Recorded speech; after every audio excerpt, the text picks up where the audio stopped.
Every patient who walks into my office says the same thing. I want to look younger, but I don't want to look fake. And you've seen what they're afraid of. The tight faces, the frozen smiles, the shiny stretched skin that screams, "I've had work done." And that's the nightmare. But here's the truth. Best facelifts don't look done at all. They look balanced and expressive and alive, and they make you look rested, not different. I'm Dr. Larry Fan, Harvard-educated, one of America's top plastic surgeons. For more than 20 years, I've helped over 13,000 people look naturally younger without ever looking done. In this video, I'll show you 3 things. First, why some facelifts look unnatural. Second, how to make sure your facelift looks beautifully natural. And third, how to choose the right facelift surgeon, because that decision determines everything about your result. So let's start with the question every patient asks before ever scheduling their facelift. Why does some facelift end up looking fake in the first place? Every patient's nightmare is waking up from a facelift with that windswept, over-tightened face, the one that moves wrong and everyone notices. When facelifts look fake, it isn't bad luck, it's design done wrong. And there are 4 predictable reasons this happens. Each one creates telltale signs people fear most. So let's break them down so you know exactly how to avoid them. Structure, the foundation. Let's start with the foundation. Structure. It's the base that holds everything else together. You've seen it, the windswept face, skin pulled sideways, mouth corners stretched, and the cheeks flattened. It's the image that makes people whisper, "I'd never get a facelift." And that happens when surgeons tighten the surface instead of rebuilding the deeper foundation. A natural facelift begins in the deep plane, fraying and reposition the deeper layers of tissue called the SMAS and the platysma together so that the lift is even and tension-free. When the foundation is rebuilt correctly, the skin relaxes, expression always stays fluid, and the face looks supported, not stretched. But structure alone isn't enough. Even a perfect foundation fails if the rest of the face isn't in sync.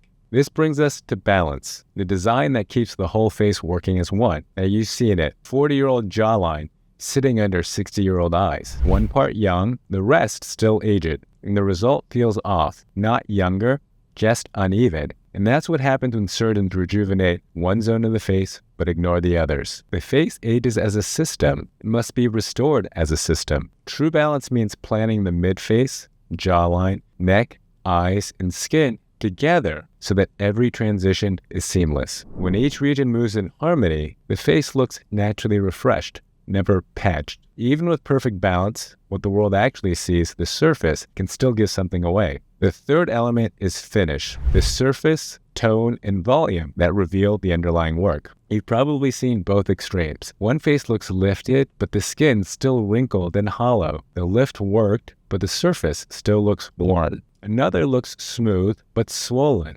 Overfilled cheeks, glossy skin that catches the light wrong. Both of these draw attention for the wrong reasons. That happens when surface and structure aren't treated together. Some faces are undertreated, where the lift stops short, or the skin and volume are ignored. Others are overtreated, too much filler, too much resurfacing, too much polish. The solution is refinement, healthy skin, balanced fullness, and natural texture. The lift restores form, the finish restores life. But even perfect technique and perfect skin can fail without one final ingredient, artistry, the human judgment that decides whether a facelift looks timeless or obvious. 2 people can have the same operation and end up with opposite results. One can look beautiful, natural, elegant. The other can look tight, frozen, and fake. Same tools, same technique, but different eye. That difference is artistry, the surgeon's ability to see proportion, to feel restraint, protect individuality while restoring youth.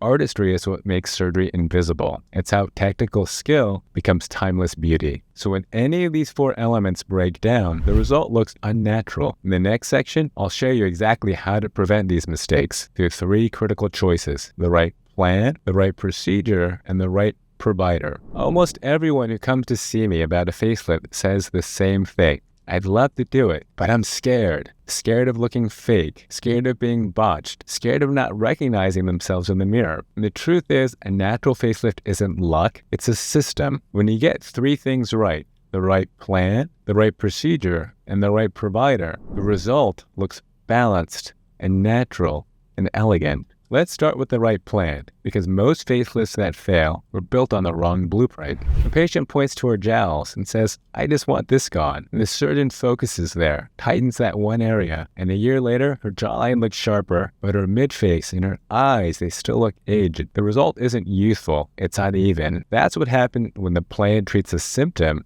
instead of the structure. Proper facelift plan studies why the face aged, not just where. And I analyze 4 things: sagging, volume loss, structural support, and skin quality. Each one contributes differently to aging, and each must be addressed in sequence. The goal isn't just to chase a single line or fold, it's to restore proportion and harmony. A complete plan rebuilds what's fallen, replenishes what's lost, and refines what's dull, so every part of the face moves and ages together. Once the plan is right on paper, the surgery itself has to bring it to life, and that's where the right procedure matters.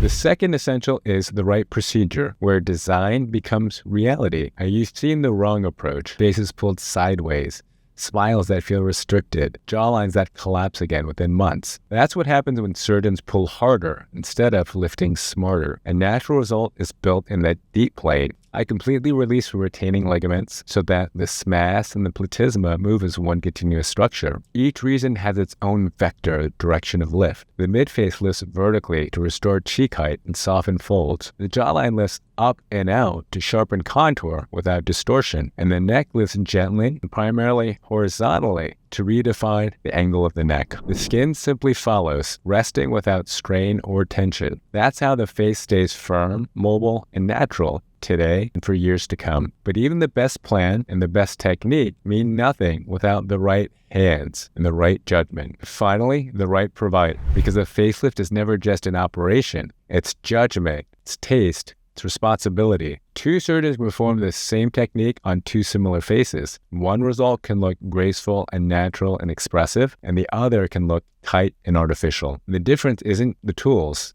it's the mind and the eye behind them. The right provider combines experience, artistry, and discipline. They've performed the operation hundreds of times, if not thousands. They understand the nuances of each face and know when to lift, where to stop, and how to maintain balance. Their practice runs on systems, safety protocols, consistent teams, meticulous technique, so every outcome is predictable, natural, and safe.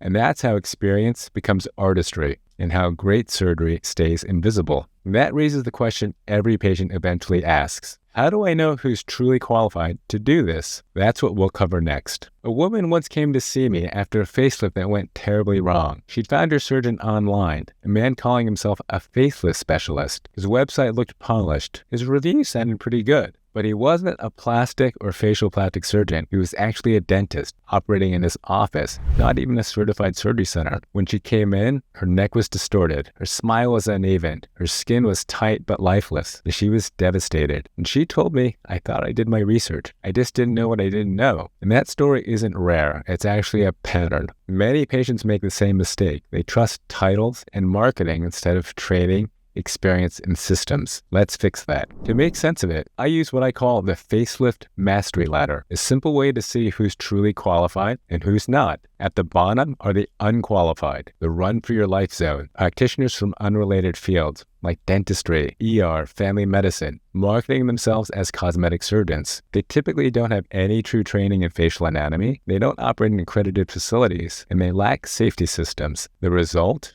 Unpredictable outcomes, visible scars, and sometimes permanent damage. In the middle are the technicians. They're board-certified plastic surgeons, but limited. They follow standard or lateral SMAS techniques, pulling from the sides of the face instead of rebuilding from the deep plane. Their lifts often can look okay at first, but they flatten the cheeks, they distort the mouth, and they don't last very long. Safe? Maybe. Beautiful? Rarely. At the top are the masters. They're board-certified plastic surgeons, deeply experienced, having performed hundreds to thousands of facelifts. They work in accredited facilities with dedicated teams. They perform full, deep-plane facelifts. They customize every facelift vector. But mastery isn't just skill, it's system. Think of Hermes. Their bags aren't legendary because of luck. They're legendary because of process. They start with the finest materials, the most skilled artisans. Every stitch is intentional. The excellence is engineered. Facelift surgery is the same. A master surgeon unites art, precision, and discipline, so the result isn't a lucky one-off. It's beautiful virtually every time. So how do you spot a master before you ever step into the operating room? You look for artistry. Every surgeon works with the same anatomy and the same instruments, just like every painter works with the same brushes and paint. But not everyone can create a Monet. Now, would you trust art the average artist with your face, or would you rather have Monet? Technical skill builds structure, but artistry defines character. When you look at before and after photos, slow down. Don't look for youth, but look for life. The best results look natural, confident, and expressive, but never over-tightened or generic. The jawline can blend into the neck, and the cheeks should be lifted without distortion. The eye should stay bright and open. Scars should be hidden, hairlines natural, and the ears balanced. The skin should look healthy, never shiny, never over-polished. And most importantly, consistency. Dozens of faces, all different people, same standard. Refined, balanced, natural. That isn't luck, that's mastery. Once you know how to see artistry, the next step is choosing with confidence. Here's what to look for when you're evaluating a surgeon. 1. Credentials and facility. Board certified in plastic or facial plastic surgery, operating only in accredited centers. 2. Experience and focus. At least 500 facelifts and a dedicated practice in facial rejuvenation. 3. Consistency and artistry. Results that are natural, balanced, and repeatable. And 4. Connection and communication. You should feel heard,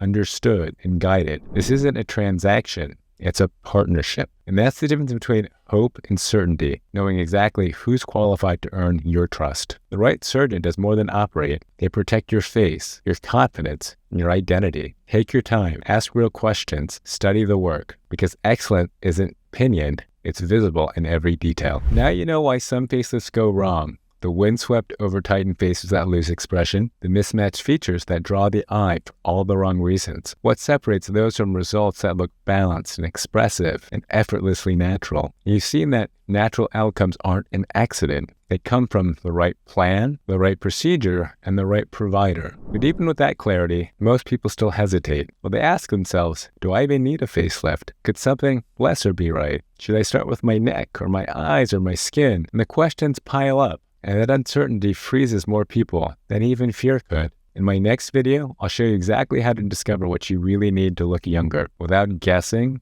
without hype, or without pressure. So if you want clarity, if you're ready to start wisely, watch that video next. And if you'd like personal guidance now, visit 77plasticsurgery.com to request your personal aesthetic roadmap session. Together, we'll create a safe, natural, individualized plan so you can move forward with complete confidence. True beauty isn't created, it's revealed. The right facelift doesn't change you, it simply brings your best self back to light. I'm Dr. Larry Fant. As always, stay beautiful and stay fantastic.